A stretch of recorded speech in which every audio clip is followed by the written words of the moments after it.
Just hours ago, former President Trump faced a judge in Miami, Florida. He pleaded not guilty to 37 charges stemming from his handling of classified documents. The former president's charged with violating the Espionage Act, obstruction of justice, willful retention of national security information, and more. At the federal court building in Miami, marshals took the former president's fingerprints. They used an existing photograph for his booking photo. At no time was he handcuffed. If convicted on all counts, Trump could face decades in jail and millions of dollars in fines. Fox's Lauren Blanchard joins us now from the federal courthouse in Miami. Lauren, the former president is now on his private jet, making his way back home to New Jersey. What is next in this case? Well, Courtney, Tom, today was truly a very busy day for the former president. It may look calm behind me right now, but just a few hours ago, this place was packed with hundreds of both pro-Trump and some dozens of anti-Trump protesters. Obviously, now that the former president is on his plane, as you mentioned, back to Bedminster, New Jersey, most people are starting to clear out of the Miami heat. Tonight, what we know is the former president will be holding a fundraiser. He also will be giving a speech in the 8 o'clock hour. Obviously, everyone will be waiting to see what exactly he has to say about this 37-count indictment, how the hearing, the arraignment went today. And then, of course, many have been wondering if this will stop him from running in 2024. But likely we will hear exactly what he has been saying all weekend, is that even if convicted, he plans to stay in this race. And he believes this indictment is only making his polling numbers stronger.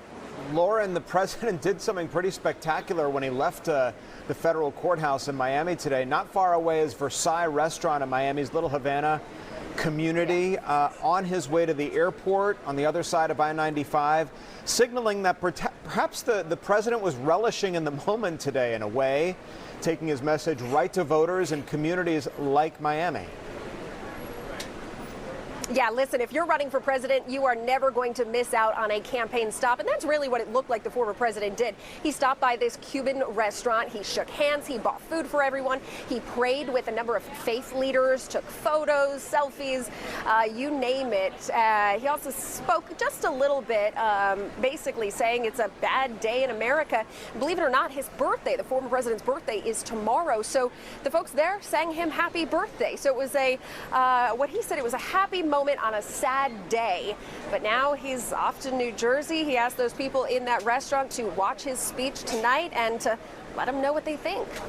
Yeah, certainly as he runs for president, he continues to be the front runner on the Republican side as the Republican primary field continues to take shape. How can we expect this to affect the format or even his chances of running for president? Well, Courtney, if you're looking at some of the reaction to this, a lot of what analysts say is this is not going to hurt him with his base. If anything, this is firing people up. And I can tell you, just watching what we saw earlier today behind me, people were fired up outside this federal courthouse. They were talking about how they wanted to stop the deep state. They wanted to be out here to be patriotic, to show their support for the former president. We'll have to see if this does impact him in polling going forward. But as of right now, it certainly doesn't seem to be hurting him. And obviously, he is going to be using this on the campaign trail a lot, looking for some sympathy with this indictment, kind of pushing his case that the establishment, the Democrats, want to get him out of this race at all costs. He's certainly managed to even widen the margin further over his Republican challengers in the midst of all this. All right, Lauren Blanchard reporting for us from the federal courthouse down there in Miami. Lauren, thanks.